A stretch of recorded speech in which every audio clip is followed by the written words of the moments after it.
أعوذ بالله من الشيطان الرجيم بسم الله الرحمن الرحيم.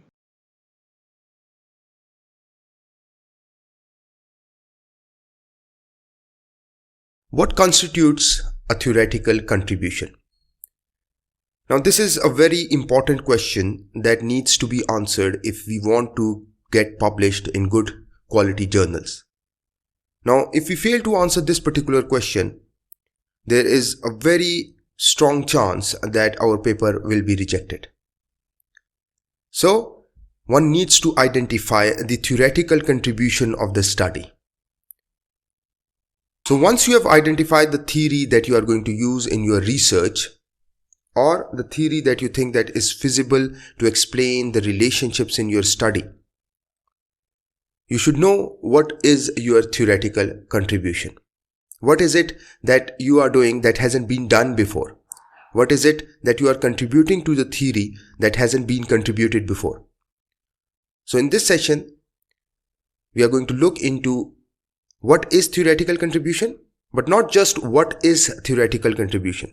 We are going to look into how to write a theoretical contribution and different examples on how theoretical contribution is mentioned in a research paper and how it should be structured. What to expect? There are a number of times that a paper gets rejected because of lack of theoretical contributions.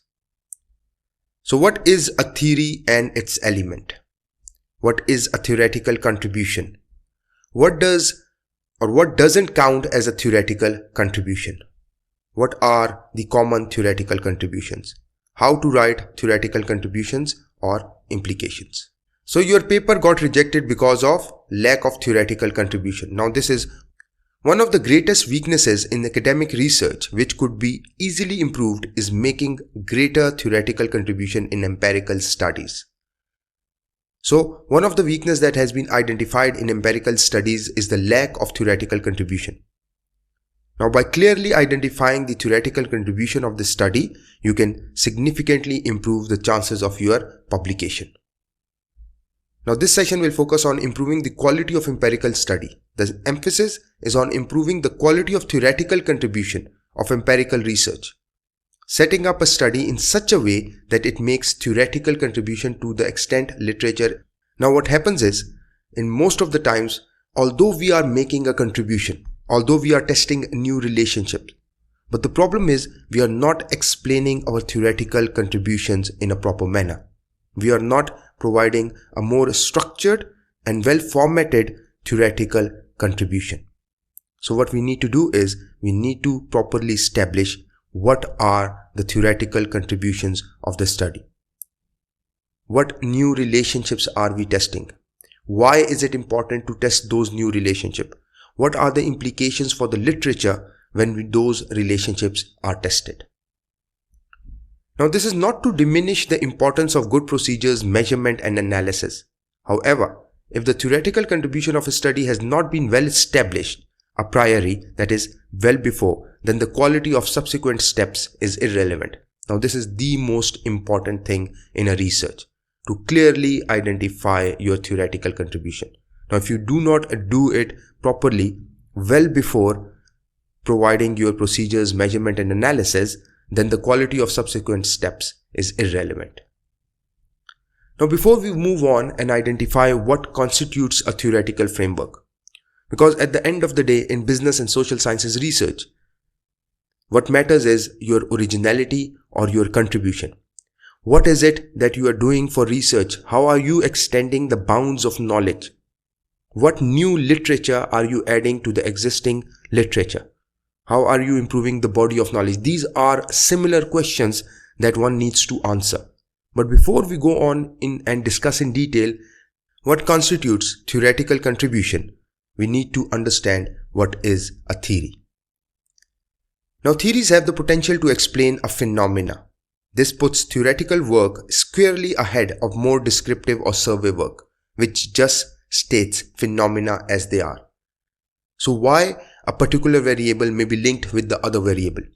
Let me give you an example. If we say that, okay, an improved life satisfaction is a result of improved organizational leadership, or for instance, an improved career satisfaction is a result of improved knowledge-based leadership. So in order to explain this relationship, we actually need a theory. So a theory will help us explain this linkage or explain this phenomena. Theory is necessary and useful in most business and management research. Examiners expect to see propositions and hypotheses supported by theory or theoretical concepts or perspectives, and the empirical findings to be explained by theory or theoretical concepts. Now look at this. There are two aspects in research that are clearly linked with the theory. The first one, when you are proposing your hypothesis, and second one, when you have tested your hypothesis and you are explaining why a particular hypothesis or why a particular claim is true or false. Most of the business and management research aims to explain a particular behavior, such as a choice or an outcome that is associated with individuals. For example, leaders, employees and consumers, groups or systems. Theories are used to explain such behavior.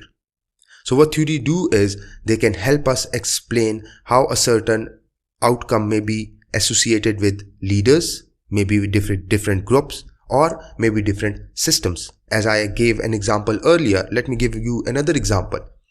Let's say an organization initiates corporate social responsibility initiatives. Now that actually influences the outcome of the organization in terms of, let's say, better performance, both by the employee and the organization. Now, how would you explain this influence of corporate social responsibility on organizational performance or employee performance as well?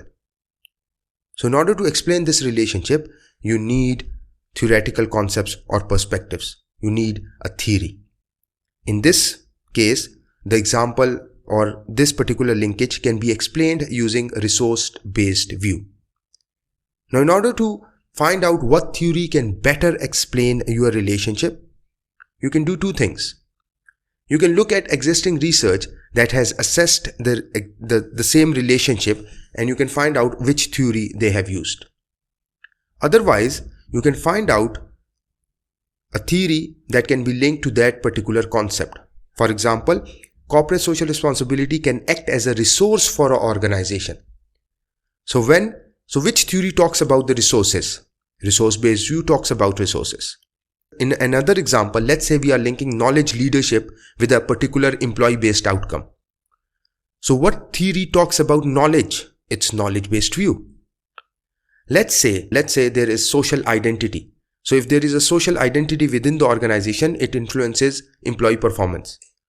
So what theory talks about identity? It's social identity theory.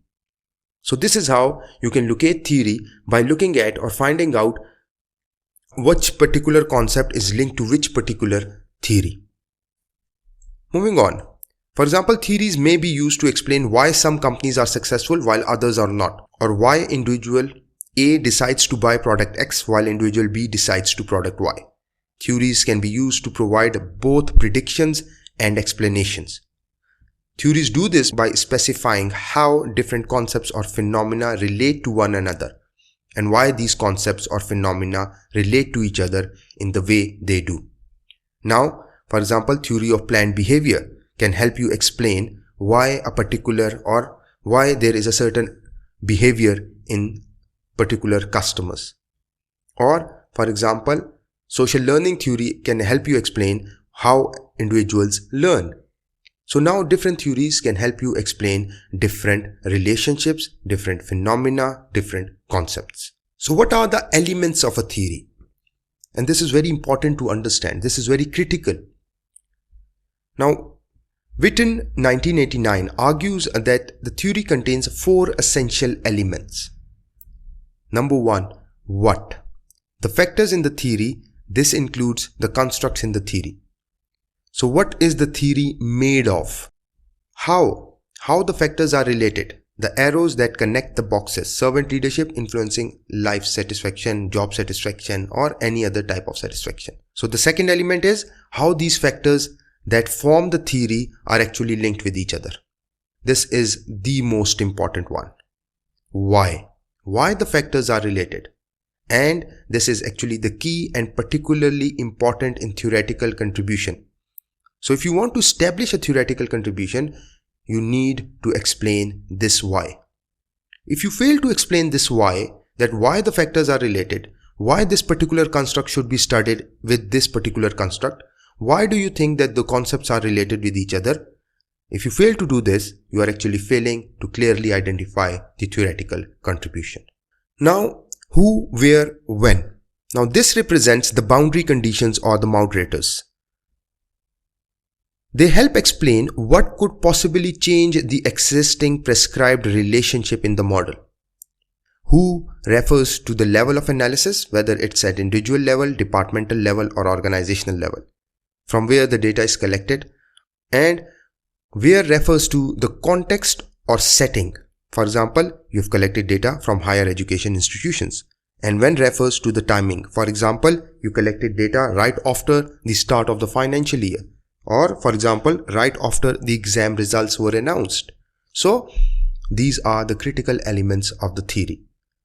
However, if you mention what, if you mention how, if you mention who, where, and when in your research, and you fail to mention the why aspect, obviously you are not making a theoretical contribution to the study. So your study is not actually making a theoretical contribution. The why here is about when you are using a theory to explain the relationship between variables. Now those variables or those relationship, as we discussed earlier, should not have been studied before, or rather there should be very limited number of studies on those factors. So when you are saying that I am studying this particular relationship, this is what you are doing. You are just identifying the factor, or you are just including a factor in the theory, because you are extending the theory. By how, what you are doing is you are saying, okay, social identity is linked to life satisfaction. So you are just saying how. But why means that you are explaining why social identity shall be linked with, let's say, life satisfaction. Although you have actually identified a new type of relationship, but since you have failed to explain the why aspect in writing, you are actually not making a contribution. So a model is a representation of a theory which is generally shown in graphical or mathematical form. The contribution of your research. The purpose of academic research is to add our knowledge or understanding of a given topic of interest in the academic community. In general sense, research is concerned about understanding how the world works, how the concepts are interrelated with each other. Researchers from different fields and subfields focus on understanding how a small part of the world works. Now we may be interested in finding out how two different concepts may be related in a product-based setting. Maybe how two different concepts are related in higher education. Hence, marketing researchers add to our knowledge on marketing-related phenomena. Non-profit marketing researchers add to our knowledge on non-profit making or non-profit marketing related phenomena. So what is knowledge discovery?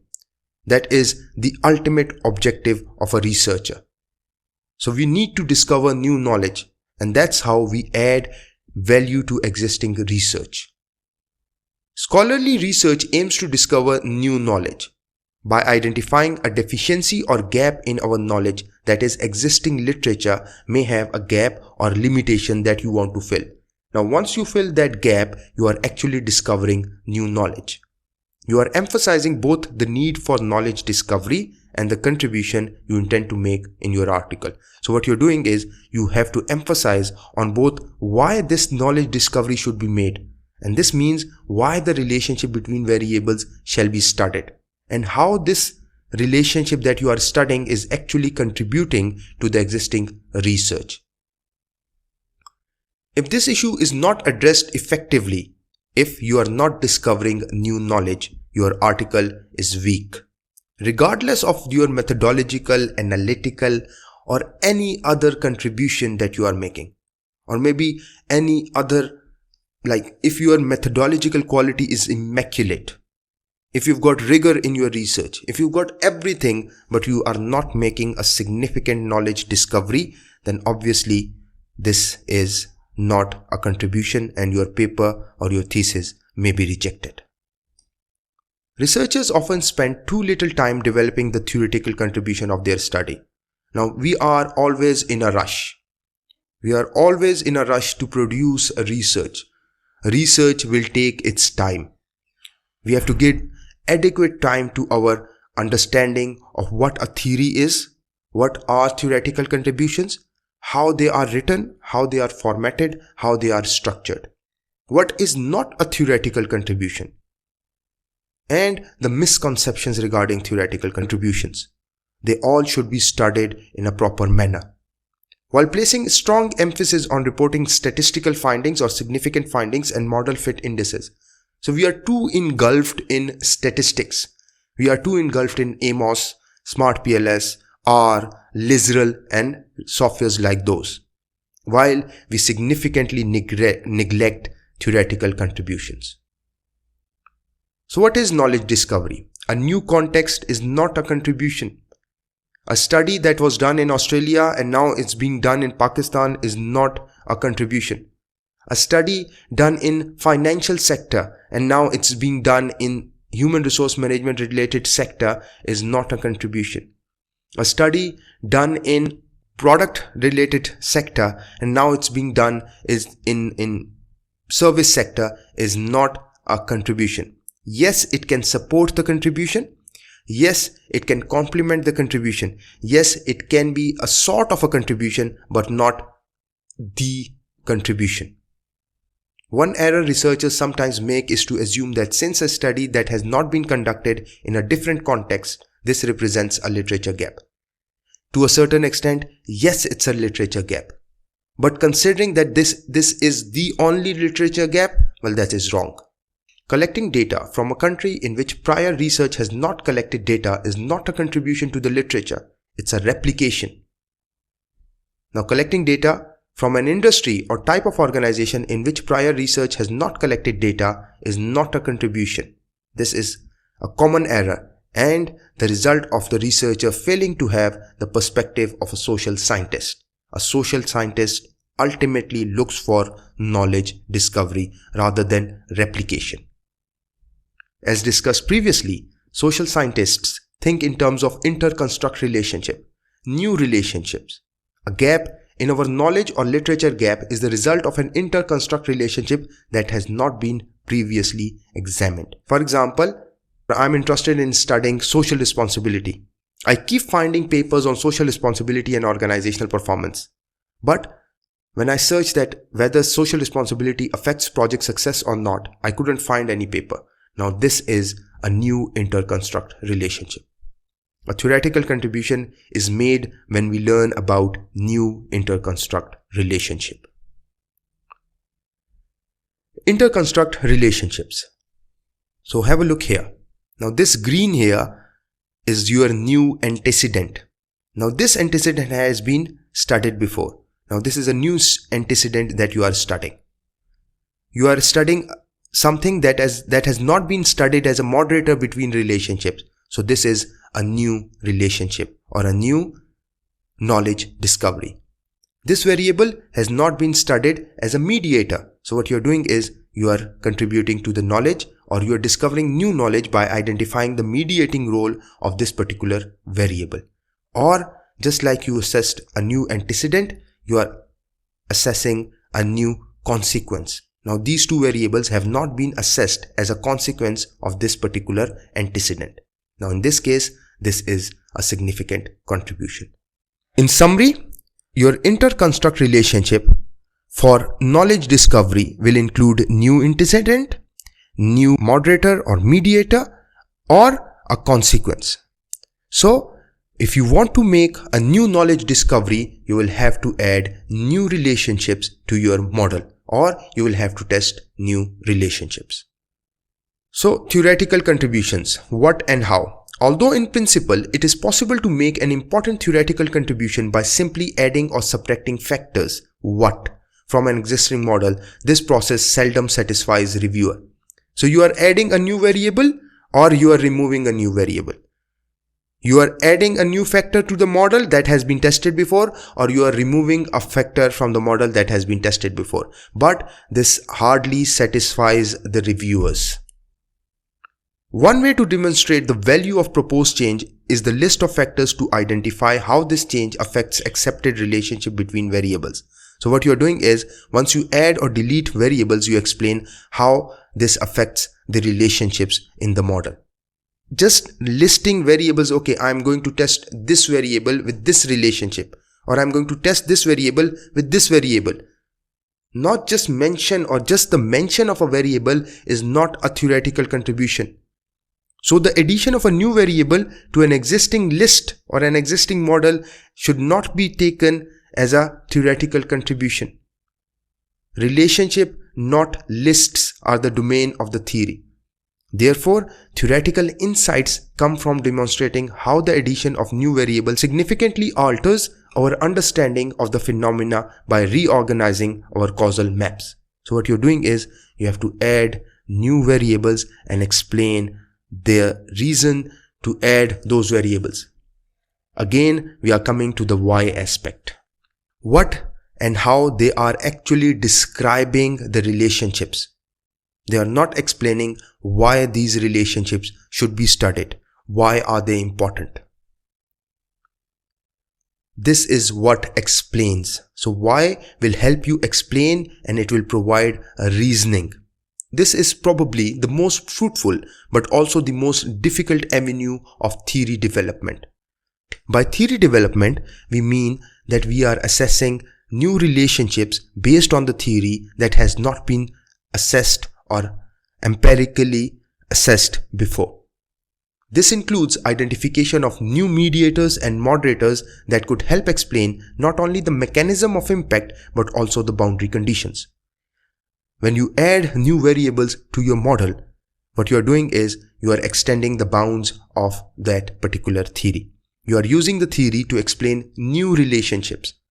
Not just mentioning the variables, you will have to also explain why these variables should be studied with this particular theory, or why these relationships shall be studied. That is, you have to provide your proper reasoning.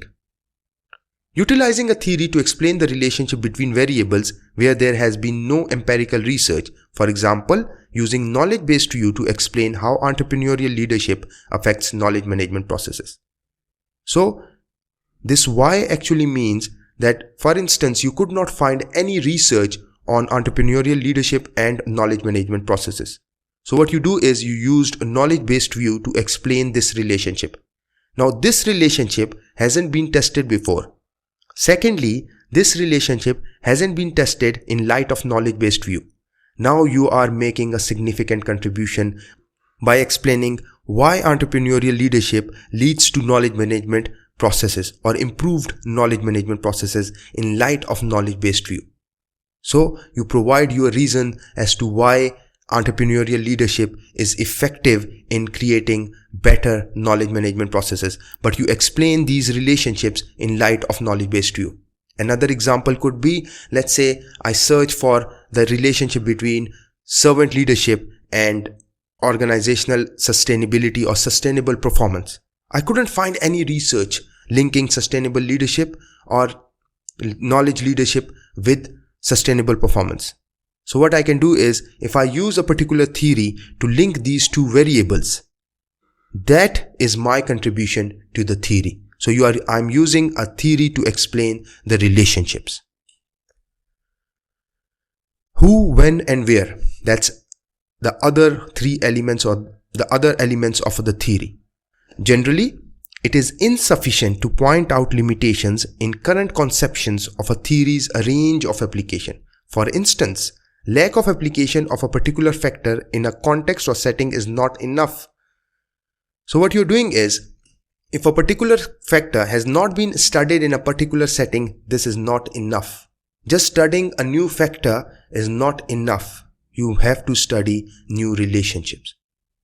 Theorists need to understand why this is an anomaly, so that they can revise the how and what in the model to accommodate this new information. For example, we have to explain why studying servant leadership with life satisfaction is important. Not just that servant leadership has not been studied in higher education.